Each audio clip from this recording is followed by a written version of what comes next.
ராமநாதபுரம் மாவட்டம் பாம்பன் பகுதியில் பெய்த கனமழையால் கே நகரில் உள்ள குடியிருப்புகளுக்குள் மழைநீர் சூழ்ந்திருக்கிறது. இதுகுறித்து செய்தியாளர் சல்மான் நேரலையில் வழங்கும் விவரங்களை தற்போது கேட்கலாம். சல்மான், சொல்லுங்க, பாம்பன் பகுதியில் எப்போது கனமழை தொடங்கியது? எந்த அளவுக்கு தற்போது கே நகரில் உள்ள குடியிருப்புகளை மழைநீர் அங்கு சூழ்ந்திருக்கிறது? இதனால் மக்கள் எந்த அளவுக்கு இன்னல்களை சந்தித்து வருகிறார்கள்? ராமநாதபுரம் மாவட்டம் ராமேஸ்வரம், மண்டபம், தங்கச்சி மடம், பாம்பன் உள்ளிட்ட பகுதிகளில் நேற்று கனமழையானது பெய்த நிலையில் இன்று மீண்டும் காலை முதலாக தொடர்ச்சியாக ஒரு 2 மணி நேரத்திற்கு மேலாக பாம்பன், தங்கச்சி மடம், மண்டபம் ஆகிய பகுதிகளில் தொடர்ச்சியாக கனமழை பெய்து வருகிறது. இந்த நிலையில்தான் பாம்பன் பகுதியில் இருக்கக்கூடிய கே நகர் உள்ளிட்ட பகுதிகளில் உள்ள குடியிருப்பு பகுதிகள், தெருக்களில் அதிக அளவிற்காக மழைநீர் தேங்கி இருக்கக்கூடிய சூழலில் அதனை அகற்றுவதற்கான பணிகள் நடைபெற்று வருகிறது.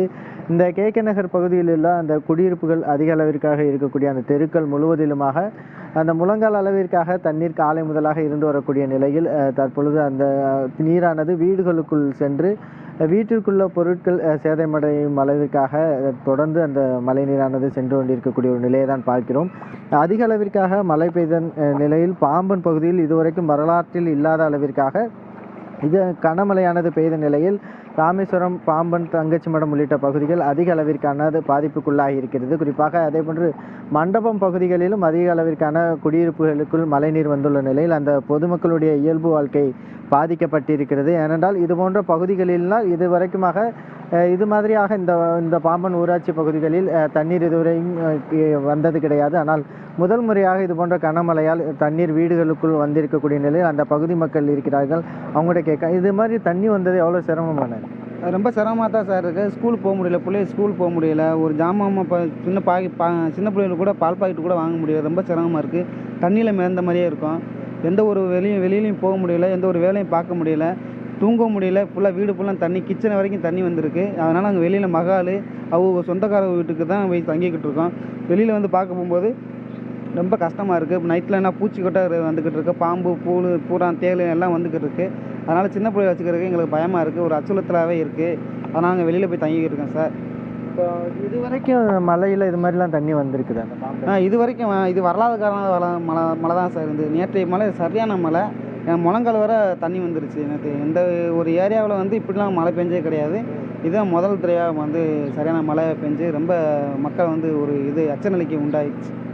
அதாவது இவர்களுடைய கருத்து என்பது இதுபோன்று ராமேஸ்வரம், பாம்பன் போன்ற கடற்கரை பகுதிகளில் புயல் காலங்களில் மட்டும்தான் மழை பெய்யும். அதிக அளவிற்கான மழை பெய்தாலும் இது போன்ற குடியிருப்பு பகுதிகளுக்குள் மழைநீர் தேங்குவது என்பது கிடையாது. ஆனால் வரலாற்றில் முதல் முறையாக இதுபோன்று பாம்பன், ராமேஸ்வரம், தங்கச்சி மடம், அக்கால் மடம், அதே போன்று மண்டபம் பகுதிகளில், முகாம் பகுதிகளில் அதிக அளவிற்கான நேற்று பெய்த கனமழையால் 48 சென்டிமீட்டர் அளவிற்காக ராமேஸ்வரம் பகுதியிலும் அதேபோன்று தங்கச்சி மடம் பகுதியில் 37 சென்டிமீட்டர் அளவிற்காக மழையும் பெய்திருக்கிறது. இவ்வாறாக கே நகர் பகுதியில் இருக்கக்கூடிய குடியிருப்புகளில் அதிக அளவிற்கு மழைநீர் சூழ்ந்துள்ளதால் அதனை வெளியேற்றுவதற்கான நடவடிக்கைகள் மேற்கொள்ளப்பட்டாலும் கூட தொடர்ந்து அந்த வீடுகளின் முன்பாக மழைநீர் தேங்கியிருப்பதன் காரணமாக அந்த பகுதி மக்கள் கடும் சிரமத்தை சந்தித்து வருகிறார்கள். அவர்களால் அந்த பகுதியிலே இருக்கக்கூட முடியாத, வீடுகளில் தங்க முடியாத நிலையில் வெளியில் உறவினர்கள் வீடுகளுக்கு சென்று தங்கி வருவதாக அந்த பகுதி மக்கள் தொடர்ந்து தெரிவித்து வருகிறார்கள். எனவே அரசு உடனடியாக இந்த பகுதிக்கு கூடுதல் மோட்டார்கள் மூலமாக இந்த வரக்கூடிய மழைநீரை வெளியேற்றுவதற்கான நடவடிக்கையை மேற்கொள்ள வேண்டும். அதே போன்று மழைநீர் இந்த பகுதியில் வரவிடாமல் இருப்பதற்காக வாய்க்கால்களை உடனடியாக தூர்வாரி அதற்கான ஏற்பாடுகளையும் செய்ய வேண்டும் என இந்த பொதுமக்கள் கோரிக்கை விடுத்துள்ளனர். களத்தில் இருந்து விரிவான விவரங்களை பதிவு செய்தமைக்கு நன்றி சல்மான்.